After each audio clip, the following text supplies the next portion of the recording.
Olá pessoal, o meu nome é Daniel Ribeiro e hoje eu vou falar um pouco sobre a Lei 10.826 de 2003, conhecida como o Estatuto do Desarmamento, e sobre o projeto de Lei 3722 de 2012. Em 2003, no primeiro ano do mandato petista, foi aprovada a Lei de número 10.826 e após a sanção do presidente em 23 de dezembro de 2003, começou a vigorar a lei conhecida como o Estatuto do Desarmamento. O Estatuto do Desarmamento foi aprovado sem fazer alarde para a população. Ninguém ficou sabendo. Não houve nenhum tipo de discussão técnica ou discussão ética sobre o assunto. Ele foi aprovado às escuras. E ele virou lei, e como ele é a lei vigente atualmente, vale a pena falar um pouco sobre ele. Primeiramente, o artigo 3º diz que é obrigatório o registro de arma de fogo. E o artigo 4º diz que para adquirir uma arma de fogo, o interessado deverá declarar a efetiva necessidade e atender a alguns requisitos. Esse termo, efetiva necessidade, é o grande problema, pois é muito difícil comprovar a efetiva necessidade de ter uma arma com antecedência. Ela só se torna necessária quando a sua vida já está sendo ameaçada, e aí já é bom ter a arma na mão. Se tiver de esperar a efetiva necessidade, pode ser tarde demais. Ele também define, através do artigo 6º, que é proibido o porte de armas de fogo, que é o ato de carregar a arma consigo, municiada e pronta para uso. Então, o porte é proibido, a posse é permitida mediante comprovação de real necessidade, e o porte é proibido. Só quem pode portar uma arma são os policiais, os militares, a guarda civil das grandes cidades, juízes e outras pessoas especiais. A população normal não pode. Portanto, em 2003, a população perdeu o direito de ter e portar uma arma de fogo. Pois bem, a Lei do Desarmamento também previa, no artigo 35º, que fosse realizado um referendo popular, onde as pessoas teriam que decidir se o comércio de armas de fogo e munições deveria ser proibido no Brasil. Veja bem, o comércio, o seu direito de ter e portar armas já havia sido tomado em 2003. O governo só estava lhe perguntando se o comércio deveria ser proibido também. Na prática, proibir o comércio significaria que as poucas pessoas que conseguiram manter as suas armas registradas acabariam sem a possibilidade de comprar munições, uma vez que não haveria mais comércio. Nem mesmo as pessoas que conseguissem comprovar a real necessidade conseguiriam comprar as armas.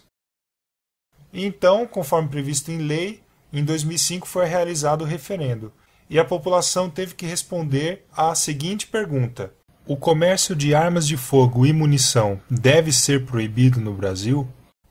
Muita gente entendeu que a pergunta era mais ou menos como: o uso de armas de fogo deve ser proibido? Pois a maioria simplesmente não sabia que não tinha mais o direito de comprar uma arma se quisesse. Achava que a pergunta é o que definiria se seria ou não proibido ter armas, o que não é verdade. O resultado do referendo foi 64% dos votos para o não, ou seja, a vontade popular é de que o comércio de armas e munições fosse mantido. Vale a pena relembrar na época como foram as campanhas pelo sim e pelo não. A TV Globo se empenhou em tentar manipular a opinião pública, colocando seus artistas a serviço da campanha, do sim. Eles faziam discursos emocionados, vídeos muito bem produzidos, toda a expertise profissional da empresa em favor da campanha do sim. Veja um exemplo. Se o comércio de armas de fogo for proibido, a violência não vai aumentar? Existe hoje no país mais de 15 milhões de armas na mão de civis. Se bala resolvesse o problema, o Brasil seria um paraíso de segurança, né? Não é melhor desarmar o bandido do que desarmar o cidadão? O comércio de armas não ajuda a desarmar o bandido. A proibição, sim. Boa parte das armas que a polícia recupera na mão dos criminosos um dia foi roubada de um cidadão armado. Bandido não compra arma em loja. Por outro lado, uma equipe pequena, formada basicamente de voluntários e com o auxílio de poucas empresas, fez a campanha pelo não, mostrando nada mais do que os fatos, sem artistas famosos, sem discursos emocionados. Veja o pequeno trecho da campanha do não. Contra a proibição. Vote 1! Vote não! Essa questão do desarmamento é uma experiência que já foi testada em outros países e não deu certo. Na Inglaterra, desde 1997, as armas de grosso calibre foram proibidas. De lá para cá, os crimes de morte aumentaram em 25% e as invasões de residência em torno de 40%. Em 1996, na Austrália, o governo decidiu tirar de circulação 700 mil armas, o equivalente a 1/6 do arsenal do país. Mas o número de mortes por arma de fogo não diminuiu. Vale lembrar que, segundo o próprio governo, o Estatuto do Desarmamento não tinha a intenção de reduzir a criminalidade. Todo esse empenho, todo o dinheiro público gasto com o referendo, todo o tempo gasto pelos parlamentares, tudo isso com a única justificativa de evitar homicídios acidentais. É só ouvir o que o senhor ministro da Justiça, Márcio Tomás Bastos, disse. E o jornal Folha de São Paulo, da última quinta-feira, trouxe a notícia. Ministro da Justiça ataca a frente do não.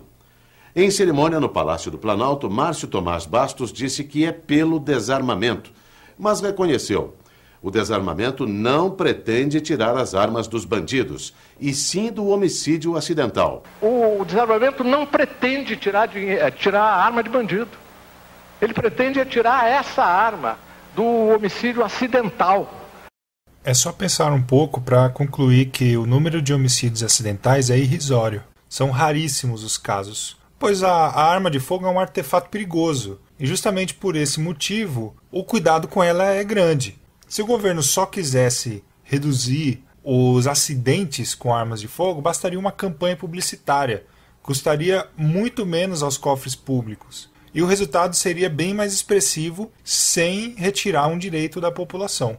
Portanto, a lei do desarmamento só serviu para desarmar o cidadão de bem, o trabalhador, o chefe de família, o empresário, o fazendeiro e todas as pessoas que respeitam a lei, mas que infelizmente não têm acesso à segurança pública de qualidade.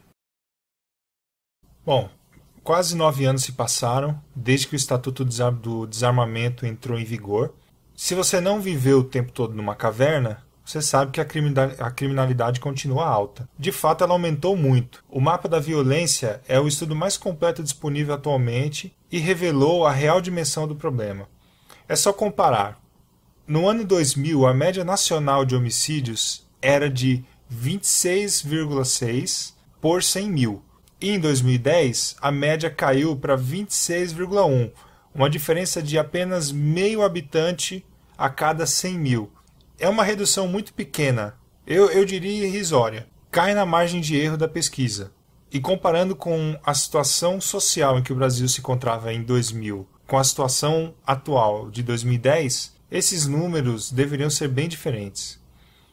Em números absolutos, a quantidade de homicídios aumentou, pouco mais de 45 mil em 2000 para quase 50 mil em 2010. Então, quase 5 mil homicídios a mais aí. Se considerar que entre 2000 e 2010 houve uma redução de 90% no número de armas, podemos concluir que menos armas não significam menos mortes. Muito pelo contrário, menos armas significam mais mortes. Em 20 dos 27 estados brasileiros, a violência aumentou. No Alagoas, por exemplo, o número de homicídios aumentou 78,7% entre 2000 e 2010. No Paraná, 62,9%. E em Minas Gerais, 56,6%. E não apenas os homicídios devem ser considerados. Todos os outros crimes também devem ser pesados. Sequestro, invasão de residências, estupros, assaltos. Mesmo que ninguém morra, não deixam de ser crimes, e que provavelmente não aconteceriam em uma sociedade onde qualquer cidadão pudesse ter uma arma. Bom, recapitulando. O Estatuto do Desarmamento foi aprovado às escuras, sem discussão de nenhum tipo, seja técnica, seja ética, seja moral, sem visar qualquer redução na criminalidade, por motivos falaciosos que nivelam por baixo a todos nós brasileiros, tratando-nos como assassinos em potencial. A criminalidade aumentou, pois agora os bandidos atuam sem medo de represálias, e você não pode se defender, pois a lei não está a seu favor. Mas nem tudo está perdido. Em 19 de abril de 2012, esse ano, o deputado federal Rogério Peninha apresentou um projeto de lei revolucionário, criado em conjunto com o Movimento Viva Brasil, uma ONG que luta pelo direito à defesa. Esse projeto estabelece uma abordagem completamente diferente para as armas de fogo no Brasil.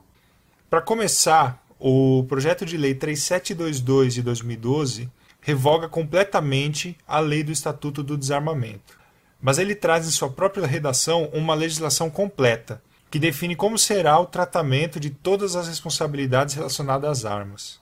Esse projeto de lei muda o paradigma central que há hoje no Estatuto do Desarmamento. Hoje, ter e portar uma arma é explicitamente proibido, com algumas poucas exceções, inacessíveis à maioria da população.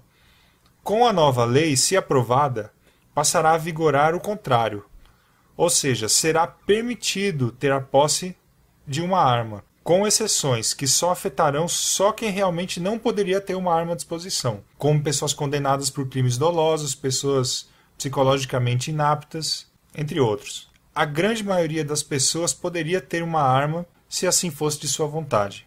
Outra grande inovação desse projeto de lei é criar agravantes para as penas dos crimes cometidos usando armas de fogo. Por exemplo, o criminoso que usa uma arma de fogo com a numeração adulterada ou raspada aumenta pela metade a pena. A pena também é aumentada pela metade caso o criminoso tenha sido condenado por crime doloso, roubo, furto ou tráfico de drogas. A vida do traficante vai ficar bem mais difícil.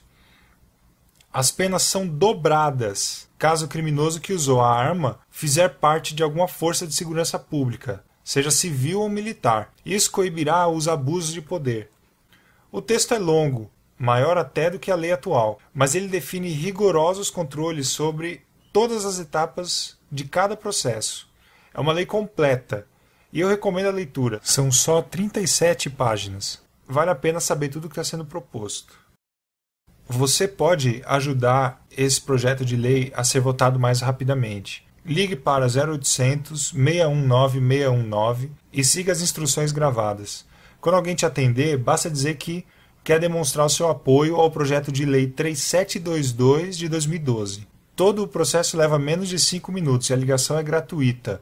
Pode ser feita de qualquer telefone, inclusive telefones públicos. O projeto de lei já está em tramitação e ainda há um longo caminho a percorrer, mas os primeiros passos já foram dados. Agora temos é que pressionar os nossos governantes para que eles atendam ao clamor da população pelo direito à defesa. Muito obrigado.